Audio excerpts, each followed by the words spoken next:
Nansiabo adishima mama nyina dwoma wakwaba ebraso o my Ghana mu nsema hodo ena yede enam every sabre kwapem set nonso ebebo ye ne ena etna Ghana nsemu a esie ne da nyina yesan abo akire bio na de fufura beka ho nyina no ye ne nyina asomwo hyene nso se nsemu a ebei no ebi wo mu ebe ye de na eba ne se ye da ma anu ebi hunu se ade bi ye de wurawura wa sum ewurawura no ye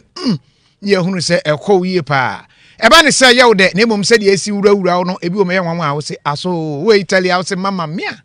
na wurawura na ntumi nwa ho hwe no ye simple peja na me ni nyina hwe wiem driver for mon ka ho fankofo no ko wa chinchimo na left right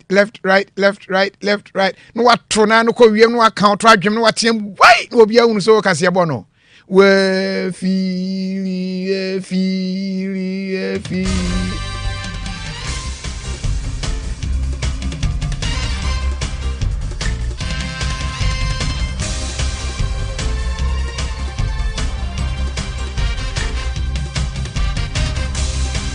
Enyumrei ensemwa ebano enyen kran hanko a enene nam nemom enenam mantama hudo ni nyina mu bono mantamu 107.5 FM ewo bono FM so Angel FM 95.5 Watakrade Taste FM Koforidia Western FM Atoy mantamu Darling FM ewo finfi mantamu Gwa Cape Coast Opemu FM ewo Manso Antwa Chrome KFM Watachiman Cheers FM ewo Sunyane 100.5 Angel 92.3 ewo Sunyane Sanso ena OFM ewo Obuase Angel FM 96.9 ewo Tamale Voice FM Aguna Nkwanta Republic FM 97.5 ewo Nkoko Fresh FM Kade Obo FM Asankregwa Rejoice FM Mim Rabi 1 TV Kumase Owas FM Takwa Hames Radio Goso Edia FM Damahin Kro and I my favorite affiliate Wasum Eho nyina ensemi atwapetia enam ho nyina Anyumen samwa edi akotin bi NSS speaker Urban Kingsford Man Baben enne akire emensem sa ena edom ni bi akire no se opese wo kire se wo asen ena wono nso kire se ne nkiremu ewo ho but e be ko parliament na fi se ne eho yire pai ta na nya agrokra erinti sabre speaker asan ya tuo mu asetena na hye da o bisam se da ben wasi wonnim watu ahye na mom until further notice brofo ni bi sine die ene ne latin a wode ahye ho ye be ko na afia kohwe NDC fo bufu afu MPP fo da bi NDC fo ani jaje ene MPP fo dwa wo mu adwa ye de honsem abrel wo my Ghana minim wa woni anyama hoden no brane mu nkonta no e na je se wo fa Ghana fo nyina wo my Ghana 85% ewo anyinamo ahoden a efri eye ECG ni netco ni nuanom eho enti yesese Ghana ha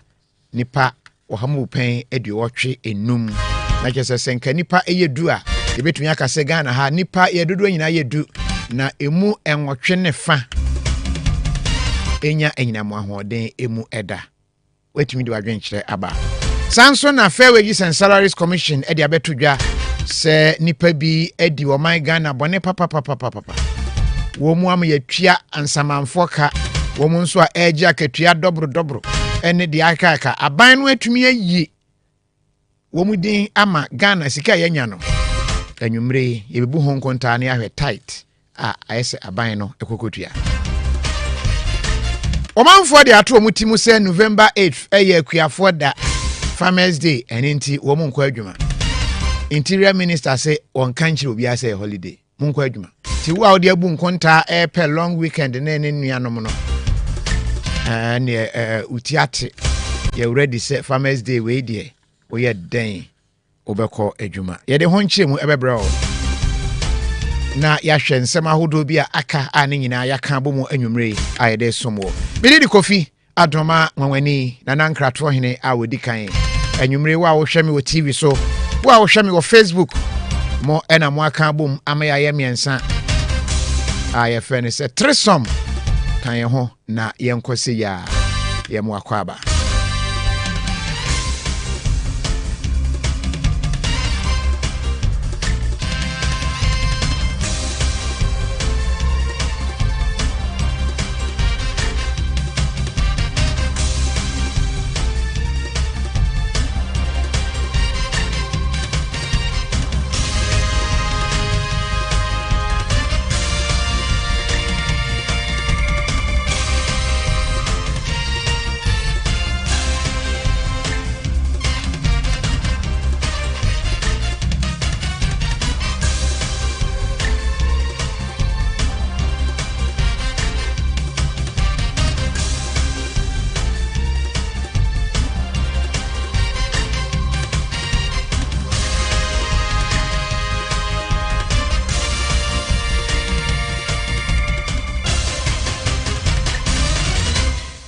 Neshem wase pampe yeshe ensem no ase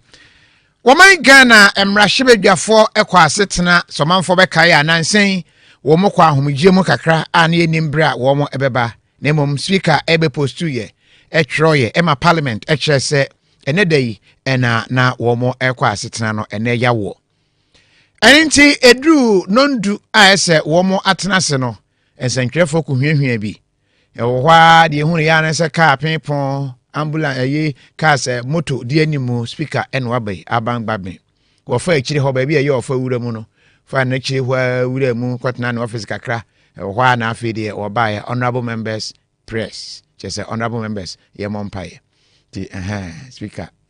just ene so de na hoti next security nso de na eye tight papa obesi eye tight pam Posi for no mugina ho anopa no mu nso videos bi e ba na kese soja fo nso akwa hwe hwe ade nkrama ne ade a se bia obi mfa topa ye bia nkonko hye ho ne ade a wo mu ye ni nyina wie ye ma bre ne so ye sa ateta ne beba ye nkonko hwe wo wa bia MP ba ko sangre wan na wonenamu wa yira Demu wonyina akwakoye NDC MPC nko a ena wo mu akwakogu ejane nsa nifa so ho. Ejane nsa nifa so ho tena wa na kyese wo na ye majority sana na wo mu ekire ene. Ti wo mu kogu ho pa. Wo mu gu ho ena speaker etiemu Mr Speaker no bia so de gina ye. Ena ene speaker wura mu wotena ase no bia tena ase no bo mpaye. Enum na speaker ba be kyerɛ sɛ mokwa ahomgye mu kakra meka se matum asetena no atwentwen so me agyan ne ye no sese ehwo akohia se yesan ba asetena bio evise munuanom MPP4 asomone se asetena no entumi enkoso enti na de atie no mo ba ya me mamo akwa aba mehwe mu amo ha ya yebetun aye adwuma na emom ye ntumi mmopo eno achi no metwamani hwe a wo mo eka se yemra no wo mo ankasa nso eniha enu achi ansa na parliament beye na adwuma no ye wo kratai digu ho che adwuma ye beye a business committee a wo parliament no wo mo ene hyehyɛ de ba ene nso omumfa hwe ento manim ye kan nyina ede bomu a meka se me ma asetena yakoso a entumi enye ye enti de mesan aye ene se masan etu asetena no ede ahye kopem bra Bibia beto babia ese eda yentie speaker. So from the initial request for us to consider 5 items, this second request added 17 more items. And this request came from the MPP members of parliament, and it was signed on their behalf by the second deputy majority whip, Honorable Alex Tete Jodubois. Unfortunately, The signatories who made the request have not shown up, and therefore matters that they wanted us to handle, which are admitted for the consideration of the business committee, are not on the order paper, and in fact there's no order paper for today because the business committee could not meet due to the absence of the people who requested for the recall. And as you can see, one side of the house is completely empty. In view of this, we have, as usual, got a quorum to sit, but we have no business before us. In view of the failure of the business committee to sit, as a result of the refusal of those who requested for the recall to show up, we are compelled to once again adjourn the sitting of the House. Knowing the challenges we are facing, it is not advisable to be adjourning from day to day. And so I'll proceed once more to adjourn the meeting indefinitely.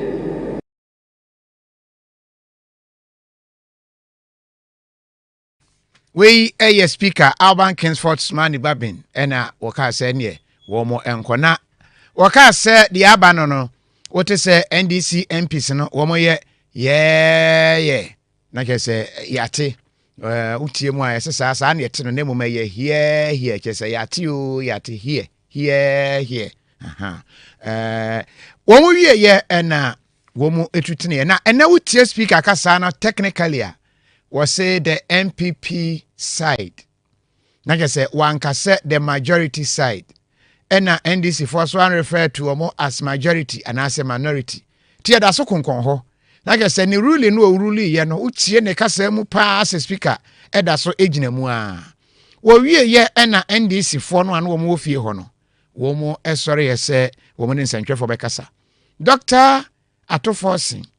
ni din ba ka ho ebi. En wadi tu dwa kire se MPP for no boa papa ena wo mo ama wo mo anso na frɛ ye se parliament emra setena ebi se dwumadie wo ho a ese ekoso na wo ma ba setena no na se MPP for na ama wo de ohunu ne se ha adwen pa o se de obetumi aka ne se MPP for no eboa pa wo mo ekọ constituency a wo mo ye campaign ena enu achi no campaign no so kra wo mo ye no no atofo asen de wo hu so fiso mo kwa de omo ya ne se omo ko hurihuri na wo mo ato ye wo sisi fia ni bi ye wo sisi osisi fia na wo mo ede esa eno a enti wo kan kire Ghana for se MPP for na wo mo ama asetena no enkoso enti wo kan Ghana for nyina ate se sanete yentie ne nsem no efa bi. Ended our campaigns and reported to duty this morning only to see that the NPP members of parliament who actually recalled parliament, we noticed that they failed to show up. This morning at about 7 o'clock, we showed up at the business committee meeting on the 6th floor only to notice that the NPP members of the committee once again failed to show up at the business committee. I personally called the committee clerk and I was informed that she is out of the jurisdiction and no one has reached out to him to her to program the business of the day. I was worried and reached out also to the MPP side and to have an indication as to what their plan is. No one responded. I am deeply worried and deeply concerned that the very people that requested for Parliament to be recalled failed to show up. Clearly what we are seeing here is an abuse of the Constitution and the standing orders of Ghana's Parliament. We ato forcing with the NDC for no enim ewo my Ghana emrahye bedwafie na we ye na to nchen a wo mu kasa wie ya sana MPP for ne bi nso ewo wan kona wo mu ne wo mu leader Alexander Afenyo Markin ene wo mu sensantwe for momra ye ne wo be kasa wo mu chasa de ekoso no ha dwen ye nka mami kan bi democrat no na sabre speaker say no sa no wo mu echrem wo mu chese o hwe de na nkomo hwe ani mu a no mo hwe speaker ebe kire se I mate Supreme Court waka say me ruling amede ba ya ma NDC fo abeye majority no speaker Supreme Court say me ntwen konkon ho enti ma twen konkon ho eni nti NDC fo no mo nsore nkonkon na ba bia mote na MPP fo no emra wo mo so mo hwe se nkom bete saade no enso wo mo anti ni nyina no kire se speaker ase wa sheda boapa abro na somu nua se de court wo kan bia no enye no ene wo tie won de anija no odi na wo mu hunu ne se ha adwe yentie Afenyo Markin, leader of MPP group. Afenyo Markin ni MPP for a majority. Exactly. And that is the law. Exactly. Mumbwa speaker of Fuma Munka. Yes, we are Fuma Munka. Na Ghana ba ku pene ewo dia NDC for ne ye no person Ghana ejeto mo fum no mo kan kire nso wa fum on se ne so ban dia speaker di kan ye no speaker dia speaker di kan ye no ye yanku ntokwa o oka di oka ye no ye ndidi na tem ye ka kire nse speaker wo dia waka ye di court na court ebia asem no court edi kan ebia asem no speaker si on ti ase of a lawyer my lawyer no call court eko kasa ma onu speaker said there be the Supreme Court kan no wafo I Supreme Court afom Supreme Court e di asem no Ghana nyina hwe TV ena Supreme Court aka said there be speaker enye wutumi na obetumi aka say obi seat we declare vacant eyenyen nti asem no eda yenim asem no so beda ha na wo ya we nti eba ne say ena say wo be kasasa speaker lawyer nankasa ka say speaker ye ruling okoso justify speaker say mo kan e ma ne ka say Supreme Court ko na ye wo no enye wo ne the right forum je say ye ko high court sansema ne lawyer kan ni na court e den ebogu ye nti dia na ye expect an pay ni say speaker ene NDC for no beka saka chom say there be baby amote na ye ho na mote e ho no ye edom kase and people for Afenyo Markin omo ano sa Afenyo Markin ye omo majority leader omo ekonwa ba speaker wanye sa obetra ho no oye se we hu baby ankrofo ne te ba ni nyina ne se oni omo nyina no omo ya baako omo nyina NDC ansa na NDC for be bibi no no no ankasa oni no omo ni na adwen ho nti omo ni ndi omo ye Abusiafo Ghana baako manso bebri we de Ghana baako majority nsusu bebri we so na majority we so na majority obi a pre majority no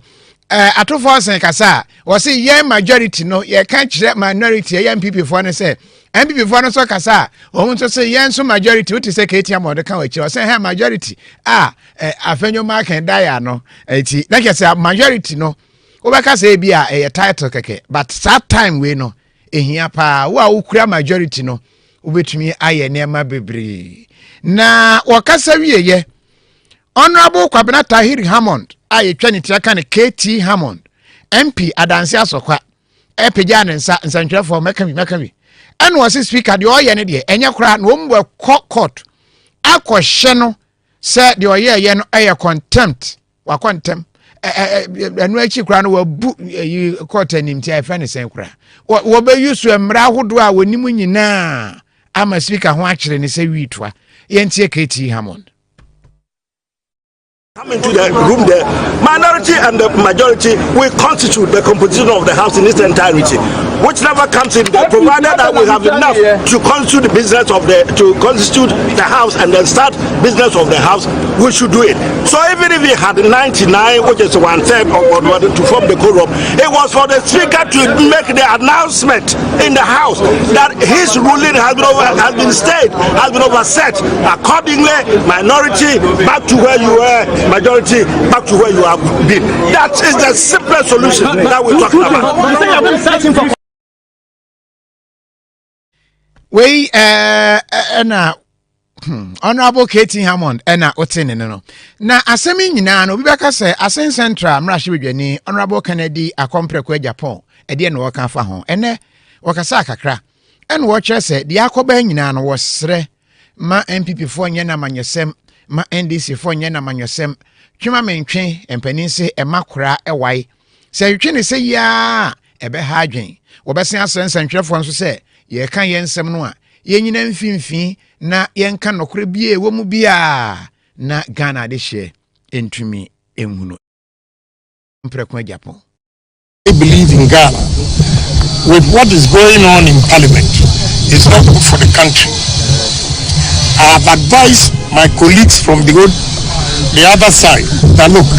assuming you win the incoming election,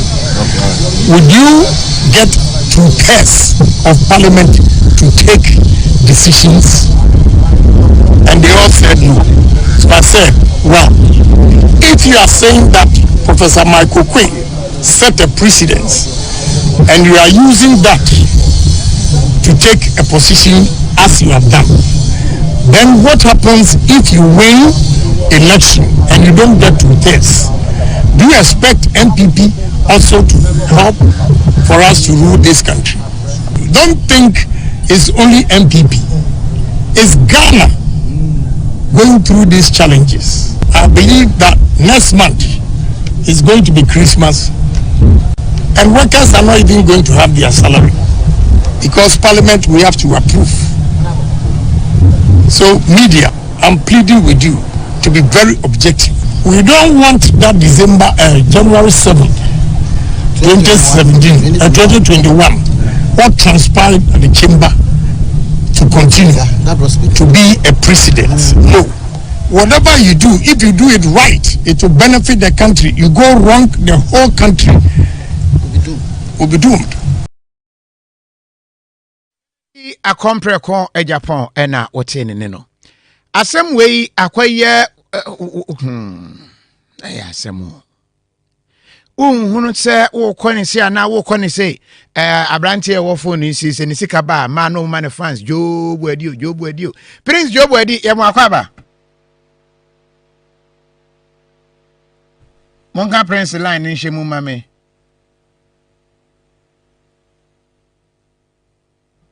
Prince mo Prince line no emfa emame na yene no eni enkomo Prince na osi ananmu ewo oman Ghana emra hwedwafie ABN na asem wei akoye something which is there obi bese bibie ho NDC amanyuku no ekirese de ama wo mo egina so ni speaker aya adwennie wo mo kirese Professor Aaron Michael Quay aka issues vision okay no wase abra no ye speaker no ebre bi ba se ya ema MPs ni bi a wo mo eko independent ana wo mo free party a ede wo mo call parliament eko foforo mu no wotu anamon bi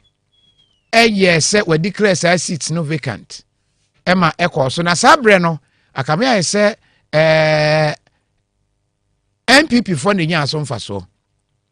enti ene se the same thing akoso na wo mo so NDC nya so mfaso a se ba akono ko yi o san ko yi o wo mo di se ebi asi pen enti ebi asi pen ne de na eno ano no ene wo mo ni hwe a wo mo ebeka o de ma me Prince ye mo akwaba ne mpombo ko de Yami adomira abako na moso mudie ye ho ye pa na Prince boa yen o de ekoi se speaker so se asetena no watu asensen kopem bra ye ni awie ye na mo age so se enye ho say mo sorry me tete say MPP for say wo mbesan akoli bio sa asem na bedu anim na etesen Ira, maminka say no pre. And speaker of the house Senedi no. Owie ye afternoon na ye central for share. And say it mean first away majority is away majority. MPP for with your why you are paying much to do on the and no say a car now with Jano. Only a central for share mono OCP. SIS to soon Crown Ruby Gray said one beside a trigger article 112 million at the affair for emergency city. Now business and the speaker boss sent also on young on baba yet. Now all make it all sure say speaker a bishop say sad the Supreme Court ruling the bar that's some work to go. Speaker so I share a year and I'm on what not the now one was actually the source and when I find I hear to my mirror. Sad the OTT said or say of the time I emergency meeting in India. And I just said mirror from your market I can't keep and then mirror. na ai metese abraka tiamond kasano na obi tiem ona bada na mudwane ye ada na mudwane ye ba ne se na mo ama na mo he e ma ne bufu ye kra keka bi wan na ebisa sa question no na no achi no ono so de atodwa se o mo de speaker be court kire mu ho kakra Mira me da say no pre abra speaker suspended house e free the dome why you do abontin minority and as you are NTC machine before or not any yes and for share me and na idea say you were kitty hamon or do me kind of new how to so over to oba ya sha so near kasano and honorable Mutala Mohammed NTC machine with me or tamale or also say this asset the worker will not one much than mama meka what am I like over chibanumaka more than ye I feel as I open the chat to war about a party so oh when you bema and see no and I will get your on set the speaker a year no I dare say or push in court order so it's so boost in court order so they are and then also want to fight any process my impeachment process I did new up but you say a day will get your on kind of wow as I said or main say will be as to a position vice president and the president to so can say when you should see impeachment against them but I said oh yeah who impeaches Speaker of Parliament as I said the more MPs are here and sana what to me at impeachment you know I then say a dog see papa hand Parliament here MPs vote or her any of their sound song any content cover and they say NDC or her any of their sound song a new ebecha yes and summer bar in the meet abeka you are keeping them on more sana I want to me I process and send there you said what kind of war mirror say monya information say watchna anase daben na likely say yebesan aye some recall well it's the the majority for can ma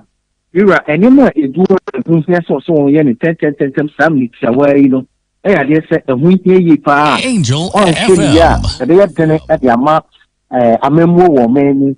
the consequence so am it go graph for the anyone more and in see me yet here no you are aye afanyama ke mu a acha enu edwada na owaye if you are travel ya no on be sha se no age signature send it article aye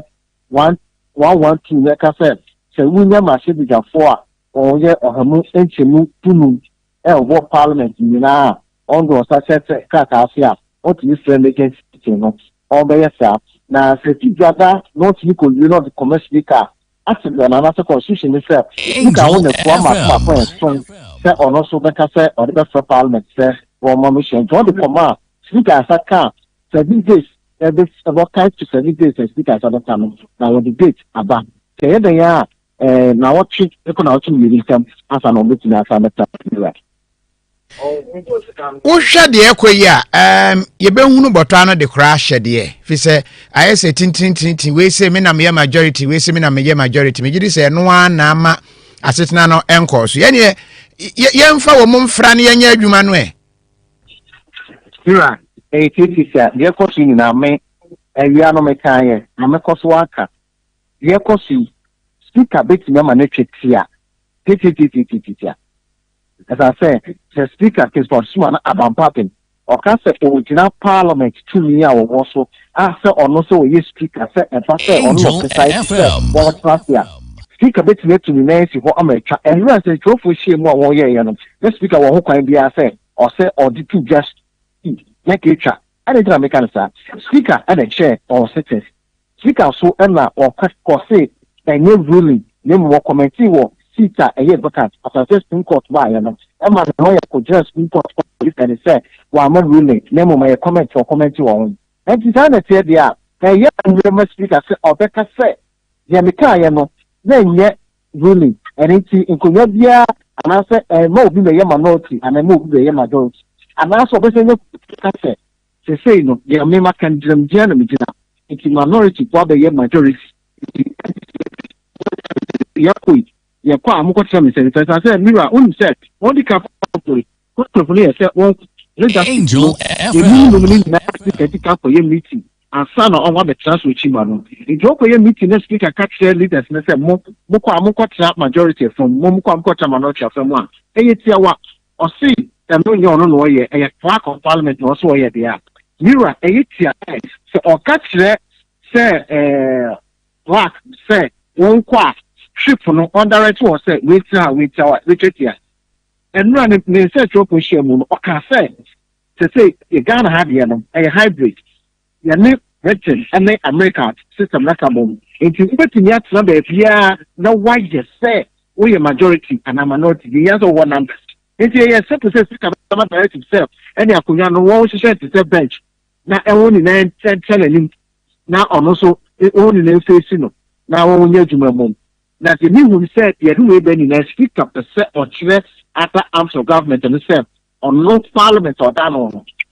the also Angel the I bet you where the power lies. Speak up the okan twa to no na je se eno a na bia speaker pese oda na die se mede me ho eni ntimu ntimi ma emepopo mu ani enkyere me enti o kire mo kakra wa atiwa sa na tie we do talk about parliament and our talk about Prince Jobedi yada sefa ene amaneboy watch na kese watch na dia montena se mo asen amakwan come until say beka se momra ni apato adaroma they say me be share office say ja report ene na kese mate ye twen ho Prince Jobedi na yekotie no ye nam sini e wo man Ghana mra hye bedwafie de ekoso nyina no wadwen eye osen e wo ho ma hu se comments no I hear bebre we see plenty for obi a kire na adwen but the ekoso ne say parliament aye something which is there bibia ho was it who is going nowadays in parliament. I will make a lot of things outstanding in Tennessee.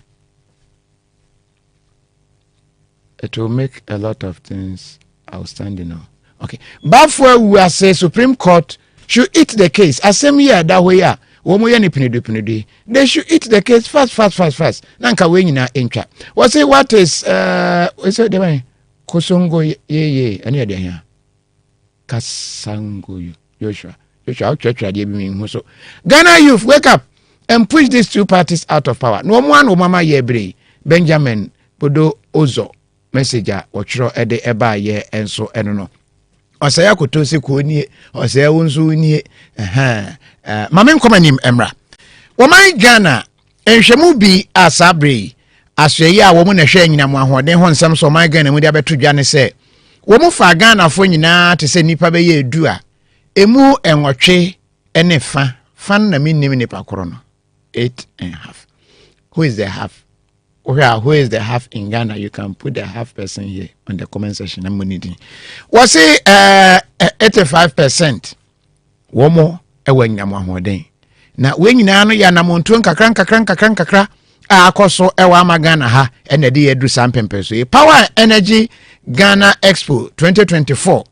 ekoso eho ena wode sansimi kokotuja. Exhibitors be ye wo ha ena wo mo ahia wo mo afiri amama ya hodo so edwenwen nyinam ahoden ho ahwe kwan a wo betumi aboa ama nyinam abu ama obia etumi enye bie eno ase ena wode sansemi etodwa yentie owuraire Wilhelmina Asamoah. The government of Ghana has prioritized universal access to modern and sustainable energy, targeting complete access by 2030. This includes not only increasing grid connections, but also promoting off-grid solutions and cleaner cooking technologies to bring power to remote communities. Today, over 85% of Ghanaians have access to electricity, and we are making progress in providing the remaining 15% with reliable energy options through innovative solar, wind, and other renewable energy solutions.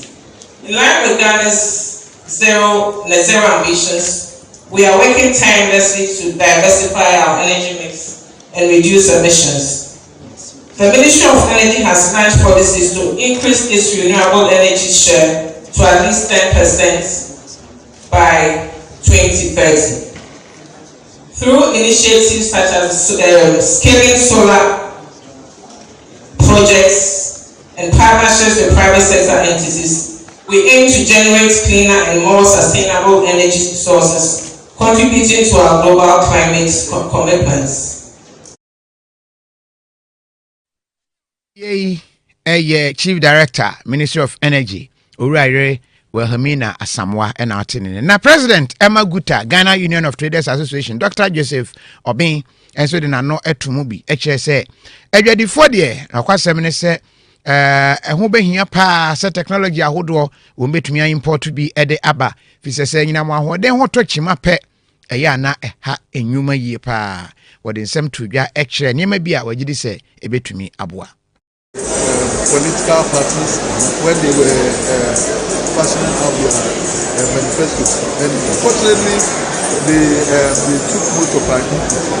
What is very outstanding for us are two things for the trading community, and I would say that they are game changers.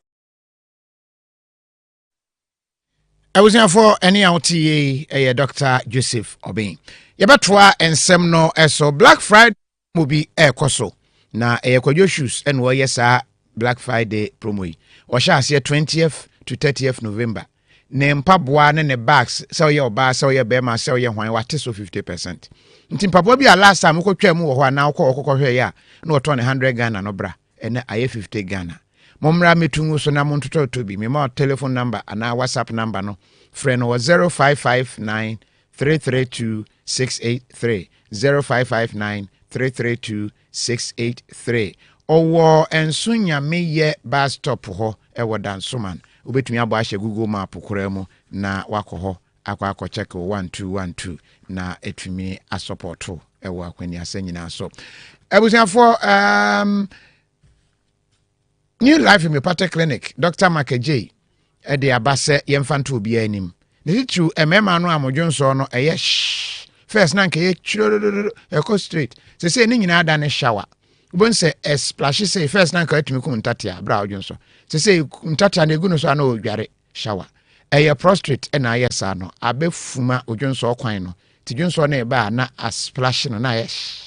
bra na ye maw adro enti sai wo mu abonse na ema gese de droben pipe e de hye obema no emu ansa na watumi adwonso eno so de nya de hyem sa no a dwonso na eba emonka ye na kese gese opɛ rubber bi di tare wonchen mu na akugum mema ne nru san pempenso no bra na Dr. Makaje emwa wo pa wo wanya stroke wo hypertension tete wo ni nyina Dr. Makaje say obetumi kora afra ne sisi a e wo 0244 093595 0244 093595 bada wo enkran ene kumase enkran ha no udwani echim wadan soman first run about wo banking Solomon ho ena atakra the airport ridge Ajiriba school kwan no so ho no a ho obetumi akọ na eno nso wonso wetumi enya apomuden ho emfaso ma menkom anim Fair Wages and Salaries Commission wo mo ena ehwe akatua se ehon semsen ena eko na wo mu de abeto dwa akere se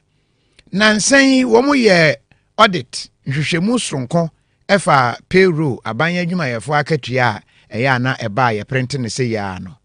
bomodin a se obe fe wani no ahwe ne ye o fe wani na ahwe ne ye pa be hu se bebre no a no awu ko nso market ya no eda so ko ebi mo nso ho a wo mo ni adwuma num kra nso wo mo fan ne we bi ma kyesesika tumi ko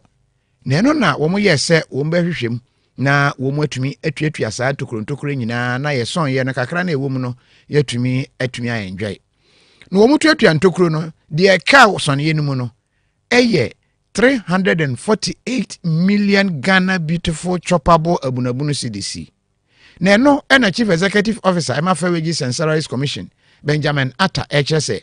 Neni aje ho pa na obesra Attorney General se individuals bia wo mokɔhyehyɛ akyire na wo mo di sa adwuma bɔne bɔ o my Ghana ka no. Yemfo mo mfa emra kwan so. Wasan kyerɛ sɛ we ne de ma wo mo hunu ye nie. Kanka mafo Ghana pa. Oye ya wo mbeka. Na kankan afọ no nso de so wo mo de kwa ani wo se wo mu bi ena wo mo ba no be ena wo mbeki kan ni nyina na oboabo ni nyina no ti wo se ye mo yensem emfa ma kankan afọ a wo mo wo Ghana ha na wo mo ye very very helpful kankan afọ no brofu mu ye fro mo whistle blowers wo se wo ba ti ye fro mo whistle blowers ai sa driver afọ wo na nkwan so no mo hunu se police fo agina kwam wo mo check over speed won say wo kwa wo ye driver ni a wo experience a wo say driver bi ba no de say wo fom so no wo chew say wanim nye police fo no wo kwam ho to won say me say driver e am hwe sa asan so e say so no wo say anim nye wo say sa whistle blowers no mo ye so anim wo we bi mu so aba so say hwe sika we say wo mo boa wo mo say etwa we ka nya nokre nipa bi ani ho wo say din no say ni ade ene wo sha se ehwehwemu I say what sika wo mu ahunu ana ni nyina enwunu kɔ a ese etuamanfo ka no bebre na yentie agya benji ni nkyiremu no. Sincerely, the whistleblowers have been very helpful. Issues that could not come to the notice of fair wages, through the whistleblowers were able to do so. What has come to happen now is that increasingly people are beginning to know that, look, there's somebody sitting somewhere watching you. The last time that we did the estimate, I think that was in August, it was about 348 or so. I've forgotten the exact, but it was 348. You know, so we are freeing the space. Of course, there are some people who are also entitled to some benefits that they were not getting, that through the payroll monitoring we were able to detect. So it's very helpful for the institutions that we detected some, and I call them anomalies because I can't read the intent. So I can only call it anomalies. What we have done is that we parcel all the names and all the details to management for management to take action. It is only when management fails to take action that we are emboldened to go the extra mile of reporting to some other authority. Unfortunately, we don't have prosecutorial powers. No, na Mosha said, yeah, aye, te can come out for no my idea, na because with your opinion, was see a more basopa. Timesel, Nyanko Pad match a debut or the Mobiano, a ye. Even while my dear, a young consent, dear. Saying, yeah, near Lord Nesasha and no blow whistleness here. These are the whistleblowers. And she much say, Womwa boa magana, yetumi save sika. Ti uyo obi a wedi nkonkonsa, nyame enhraw anwumre fi se onkonkonsa no, nhwemu abede di se eya na eso ewo emfaso pam. Macken's luggage. We ye bag papa Macken's premium unbreakable suitcase. Out me twene ide de koba wase na akono boga wan na kese wo kosa na sa bags e wan fotopa enti wo a wo pese wo ton bi no me ma number we frɛ bebre obi no waton obi nya mfa so bebre 0534 369525 0534 369525 wetumi afrɛ fast na akoyi ama we say I tell you was it instead of them to think about the one term of their flag bearer, they are joking. And if you could join him and watch nearby, and Amos the last say, if truly they have recovered these monies, we want to see it because we are tired of their sweet ways. We can say that so we are going to anyhow. nti o se opese wo hunu sika no we say we shall see on 7th December kwadwa anim ene wo kyerɛ eno nso ede ebaye we say wo fa ka ni midin new plan station circle ena me wo NDC members of parliament is our biggest problem ewa Ghana se obi a wo tete Ghana pa wo fa ka message a ochro ede ebaye eno no ma mimpene enko manim abusiafo bebre no aye aputu niam akora together dada aye wo mo adwen se wo mba be order novus range of drinks ni bi kura akwa enjoy adan a wo mo se wo mo atete se bosome a ye wo mu ne da etoso eye enwotwe da bi ne da etoso November 8 ne da etoso nwotwe a chese eye wo kyenai ebi mo akope aponchi bi akuno se wo mba ye pepper soup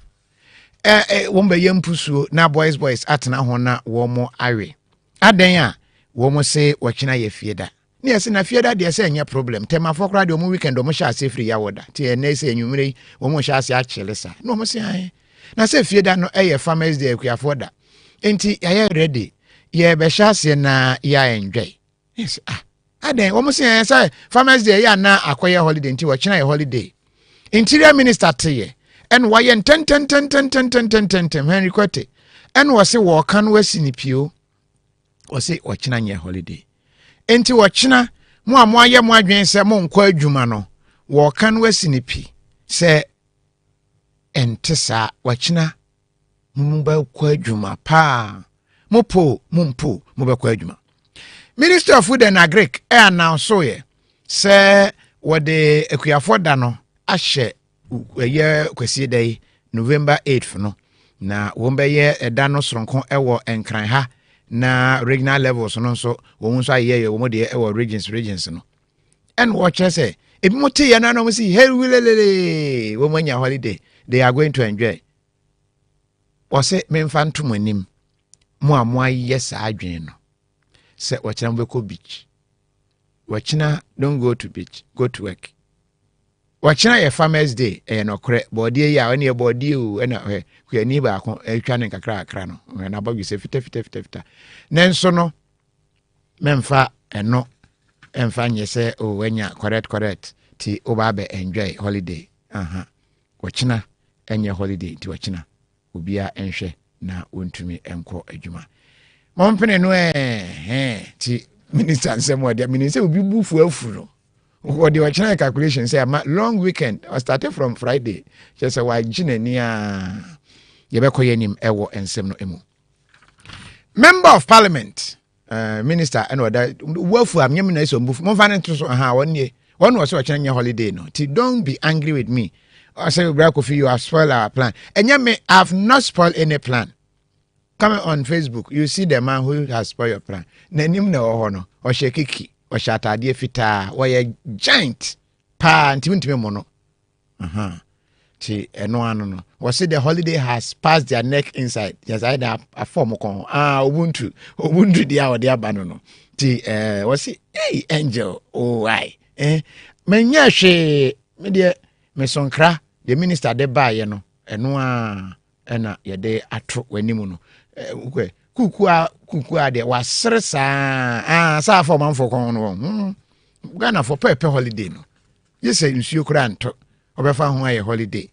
Ghana nko aburochire wedai tumi Finland tumi kwa negative hwan Norway na nam Scandinavia ho no negative no motetim obia kon no for lege Ghana ha nsuo gugu ketua bi obi mpese obekọ adwuma se weda ne de ne ho aba okopo obi ba pira no we bia mo de be minister say wa kyena nya holiday ti obi anhwe na wonfa enye yibia we say my name sake you have spoiled my plans Henry Kwajominta Henry wa kyena ba kwadwuma NPP parliamentary candidate mo manfo awasu jaman ewapu yemantemu Pius Henam Hedije Hajide what ya to dwa kire say MPP member of parliament Thomas Ampem Nyako animanimu ya wonfa chewpa emma memma ne constituency no ana say electorate no efi say na debate bi wo ho a na ese ekoso na National Commission for Civic Education NCC for ena organize wo mo hwe ni mu a se Thomas Ampemnya ko beba ho Thomas Yama na no ena honorable in waiting akrade o page ni mu no se me ena me ye PC parliamentary candidate nenso de metumi aka ne se de MPI no wamfo bu amaye mokra wamfo bu amobia wama fi se wo hwe constituency ha Ampemnya ko wanye hute eni nti na NCC for so wamra debate a wadwane no ono okro no Pius nchiremu ene de course no yentie bi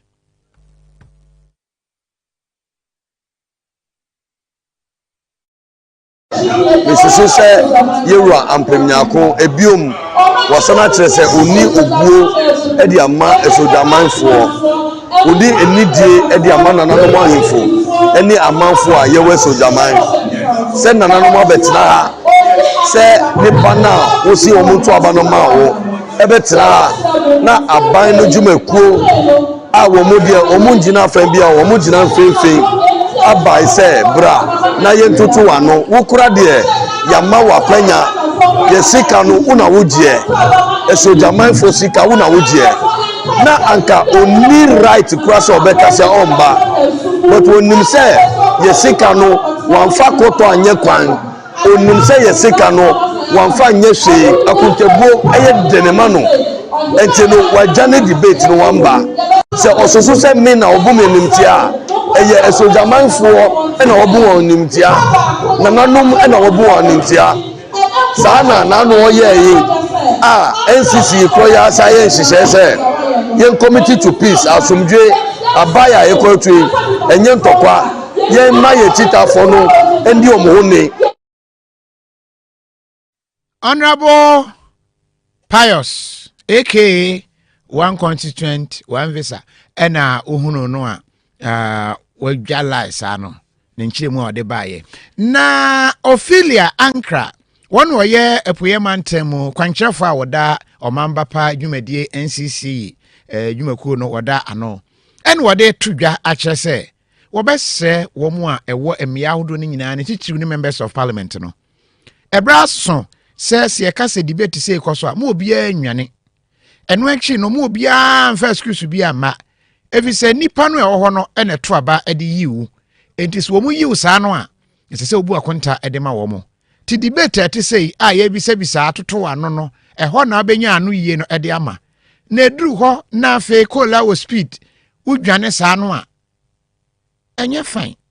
wo se eno akyi obese asere mabunu ne se mo obia emfa titwasem enkwa afi abato no emu anka ebeye ye de say yenya aspirants ni nyina esan say we eye nkomobo eye nkita hodie obroni beka eye dialogue ye pese ye ni ye constituency e kasa na omutie otaye a esi wani so ase ye to abane de mawa oba wo de beye ama omo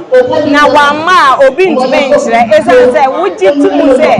wo kura wo ye party a eye obi a wo frɛ e na eba ntie bia bibi esiri kwenti won tumi ama na di otumi ba ene nso watumi anya saa akwanya no ene ni kromfo de timamufo no akasa ama obatie na no asab nti no sene watumi anya adaje no makasa ebema ebia adwensa kyera aba mame Ophelia ena wodisa enchiremu yi ede eba ye na no mo se de ben ba ko ena de ben bebre na mete we ba ko enso we bebre ewo background ho ti na eho asem no ebusiafo yeguso Angel 102.9 FM enwumre no nsia kase ebo no an yeguso a ye de ebra no atwema rura bank de udu sika to ho a wonto ntwene ye banks na aka no don't mind them okopa bosia na omo na okabrofo akese they will not mind you and you too don't mind them wo ba bi disika to afakoto atwema rura bank wo mo de within 48 hours na ma bosia no bi ba wo mo aka no onya aban adwuma ani a bosia kro mo mma obi ana se wonye obi ya tu aka bosia ye mma obi okwa na omo kabrofo akese don't mind them bring your money to atwema rura bank 40 years and still counting wo mo fo obi asika nwane da on the 11th of March 1980 Sabre no wedding face. You are a small boy. Na yenyanwo kra. Ena ye bie atwema wura banka no. Wo mu abo man for current account, savings account, unko so susukidi account, fixed deposit till now. Obunfo obi asika nwane da. Ti so ye adwuma ketwa, adwuma kese ope. Don't worry. Fabra atwema wura bank. Na wombebo. Obetun ya from number esisi ana na watwe nkomo aka bia 0501 628 450 0501 628 450 frɛ wo mo sisia na wo mbeka no kore bia wo mbia no ede akyerew mofra weekend na ba mo nka nkyem maame mo sɛ wo mo nto tackles baby pull up emfa emamo in fact sa pull up we no akoye sɛ mofra diaper no aba we no ya ye ndise pieto ti odo na benkum wura ade nifa wura ha na atwe kosoro eno ano no ebo se ya enom papa se abofra na pupu na anom wo wiwi na anom ti etime nom a na ayapafo se parachute na etua ne to na wode nam ho na odi agoro enhaw eno so empemfa ho enti obi gye no na wode ne bo ne bo the boy is tambo ne bo a enya de ebepepe aye na tade mu tie and die and say bibia enti pebi tickles baby pull up eye pa obetumi afre bi number ya me de to dwai na wo ma bro obi am waton ana se opebi nso ba bi eton diaper bia na okwa wo so tickles baby pull up number ni 0533 733 ofra yebema pull up CB na wetumi dia check how far President Narodenko Kufuado wa approve upgrade 15 municipal and district assemblies ewo my Ghana mu na approval no na NPP parliamentary candidate actually say wanya de kra Gomua East district wa elevate Ediako metropolitan status PC Honorable Kojo Asmeni our lobby ya for elevation Gomua East to metropolitan status no wa condemn and sema hudo pi Ediaka ho na said you see actually mu no na technical kakra but yenti said the actually mu no etie Gomua East anyim there you were incompetent member of parliament out for all these years, you know. The president of the republic, Yadan Asibebri, there, we say Gomua is for Yensufre. Na other numbers and so other ejuma. Since maybe MP Gomua is 2017 up to 2021. This has been my greatest heart desire. Even when I no feel crampono. This has been my greatest desire, and this is what I've been pushing for. Anytime I'm senior OB Amwa, no nye or friend and Martin J. Kosa, new minister for local government, I tell them the Gomua is the way I am numbers it, you know. We have to be elevated even to a metropolitan because per the local government structure, no, a baby I work on 225,000. They qualify to be a metropolitan, and we are over 335,000 people in Gomua East. No wonder the government has paid heed to our requests and only our lobbying. Na in the Namiadum, them good news. It sets the tone for development. It sets the stage for dramatic development in Gomua East. Se ne nkyeremu eno no utie mu a na kese nyese nani nye ho na mom nani age ho pa sesa upgrade no aba na oyade a wo mo hya ase di ho nkomo ache wo san de tudwa eche se MP Honorable Desmond de Graft ennim asemi ho ma ache kra ha wa district no etumi edru san pempensue na ni nyina no eye wa lobby bi pa enti no Gomua is anyim there you were incompetent member of parliament out for all these years, you know. I'm a metifie, now me push. I've been telling him that please rise on your feet and talk. If you are a member of parliament, especially opposition for that matter, your strength and now tool only rising on your feet to speak about such issues. Now say it's na enya hwe wo ho na ne etere wa abanase de awona eye ho bibia. I mean obi anse no hu about time on prove a hazard no time also region na do okasa na be brofo no mpo okaka no da akwaje na madna ba nti as for this band on finance from 20 is neither here nor there. He doesn't even understand there that is the panacea. Enchiremu no na kesa say obi pese waje ho credit tina esese enchiremu no etumi eba free parliamentary candidate no eho yeguso yetwa ensem no eso na parliamentary candidate for ene eho nsem ya manebo ayense ka kire se secondary high court enso NDC application a wo mo de call yese wo mo injunct parliamentary candidate for Amamfi Central eninti ensesa abato bia ekoso ho se mokaya NDC candidate ho no se say electoral commission amfani din kra ma ballot paper no so mudi kan yese ye injunct se say umpeso mu injunct elections no nyina ewo ho nenso secondary high court ene day wo mo atu asem no de ahyeda ti emuaye bia enya emaye ewo sa asem no ho nti mu a mo sendi bisa ho asem no na eho enchiremu eno no Ayawa so North Constituency Member of Parliament NDC edin emu Honorable Yusuf Jaja wabɔ modern aye enyuma die bebre ewo ho na no wo kyerɛ sɛ wahunu sɛ ensuo ho hia ɔmanfo ho no enya ensuo enom enti obɛhwɛ kwan obetun afa so na wabiebie ensuo ewo ho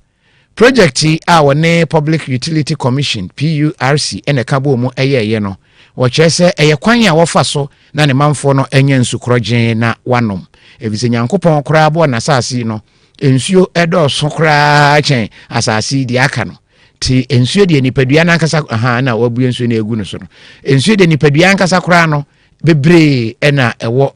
yemu nipa bia se wonum ensuo anwumere minim dodo a wanom enne de kra na bia meka se wonum bimpo ebonsa adwonso nyina aye red ni yellow ni green kopensuo ne nom enti polytank ene wode asi soro ho a ensuo no bu na akwa kogum polytank ne so de wode nemfoni abɔ ho se bo ho ni nkosoro kakra correct ena keso wode mfoni abɔ ho Mr. Jaja o manfo nhwe so na wo mo enkai no water project was commissioned by Honorable Yusuf Jaja MP in partnership with PURC on the 6th of November 2022 and wode abɔ ho den no wo kye se eyedi ntia wo ye nyese bia wo pe vote Nemum mu de vote no ma na me so nti so a wobegye nemum de eda na koma so pa ne se omanfo no benya ensupa anom wo se eba ne sa ema apomuden eba sambomuden eba obia metete no ne mamiskan fam de hyenko hospital ma menye se ya na sese wo se nyina ebefiri ho wo de atodwa se wo de mpuntu beba empatamu ho amomanfo no ehunu se ampa wo som won sompa. I think this is a great day for the people of this community. This is an area called Ghana Council of Chicago and which falls within Iowa Southern Conference. We have come here, as you have all witnessed, commissioned a water project facilitated by the PURC in partnership and collaboration with my office. So, as I said, we have 4 in different electoral areas. This is the Akanita one. We have the other 3 in different electoral areas. So from here we move to these places again and then commission them. If you care to know, the people of this community really need this water. That is why strategically we have chosen to provide this only one at a separate place from the maternity. This time I have brought it at one place, establish a new theater maternity block on the same floor. Ti enchiremu ena ode abano yeguso angel enwumre no nsia kasebo ene yeguso a yede ebro no na we every Dr. Mamudu Bawumia campaign team eho se yemfanto Ghana fo nyina nim se mobile money interoperability Dr. Mamudu Bawumia edebaye ne digitization no abi ena wode e-pharmacy ebaye se obetumi anya aduro ato anom ewo onsa no owie ye no wode zipline medical drone alupre nketenkete no a eso moja akọ enkurase ne mmia omanfo enya moja no ene niema pi ene wode aba no wo kyerese we de eye krokro de John ketwa bi bebiri o bi ode firi baaye ewo ne tim na Sagana for ekai no a December 7th no wodi nkunimu a wo besia ba bebiri e de aka ho enti Ghana fo nhwe number 1 ho na wo mo enkai no se be ya the transformational journey no obetumi awie owie wo se yemfa nka ho se it is possible we every Dr. Mamudu Bawumia ne campaign team eho yetwa ensem no so na yakọ constituency foforo say MPs no ne presiding parliamentary candidates no mo boy adwuma pa yekọ okan queen of honorable Teresa Ladi Awuni ena wapeja enkonya dual desk bi basic school for no we Adoma na so no bebre o se wo hu se ene sum ho no plenty what can ya 1 2 3 4 5 6 7 times how many rows we can boom rows hey ensida ye kenkan ni nyina yenya 400 dual decks se basic schools a ewo ni municipality ho no ye nche emfa ema wo mo wo che se okwa pro na nsen ene ohunu se schools ni bi wo ho a emofra ni nya konwa entna so enso we okan kwen no of de nkankran pa o eba ne se na omunya nkonwa entna so yi wo se ha adwene titiri ni JHS fo no ha adwene papa na enam so mo ye se obedwen wo mo ho akọ achi na wetu anamon bi aboa wo mo wo che se research kora kire se northern voter Ashanti regions ene Greater Accra emiame ahodo bi wo ho a school akade ebre no ano eya na enta eni ho enti okohwe ohunu se ne mpatam obi wo saa no ene wato saa enkonwa ise yemfa ma na aboa ma se de eso fe no won se de sitie fefefe enti nkura na kora ba betena so na omani age ti da bi ombeko school ene bi ena waye no uni se mebua me school kola ideda enti no enye about so this time ena ye teacher for no ebeka utie de omuka omi na dia dance se afibia no ebe supporting kola omucho bi seniadi na enkunya we emseba 1000 ebiko boama ho me portion and I'm making sure say match across the schools ediama enkola no ese say uko schools ni bebre a enkola ni bebre a omo pe enkonya na wo say ma akola ankope now only obi ti akonya so be be tempted to look at the person's writing or whatever. It's Mijidi say is very timely. It's not about other why now, but I think it's very timely for these furnitures to be. Yes, we have one na omo copy omo ho saa. To be copy no a copy the index number kura e the account. Nya no nkwa kura omo eba ne saa. Wo mutumi etahye wo mo ho. Bo hu na we say nyamia we say enam so omo to ne bemben saa no. Wonse na new cent na we are saying obi ankuntu woni ehwehwe moto ne ehwe de otan se eba ne se single obi atene de so say no a wo be a cent ne free ti o stop ne nyina me se wa driver for goil monko to super XP goil super XP na eboa car engine pa na koto goil wo mu fuel no eno ne papa ebeboa o car no engine obi agi atum eno ana sei obi a eto ya hyeda aye ne soronko a ebeboa ma o car no engine no ache enti kwahwehwe bi o drive ya bowura goil na to fuel ewo ho ebo sima no aduonum anaka sima du na nonso abono ye de mega 6 draw no ebebreo enti unya ntwa anwumre abetumi a try dial *266# no wa try o numbers about him ahwe ebia na afa obesa wo ye agent nsoma mega 6 afre 03022 38606 03022 baby edu no busanfo we are cutting ourselves ye twa ho ye besia basisia.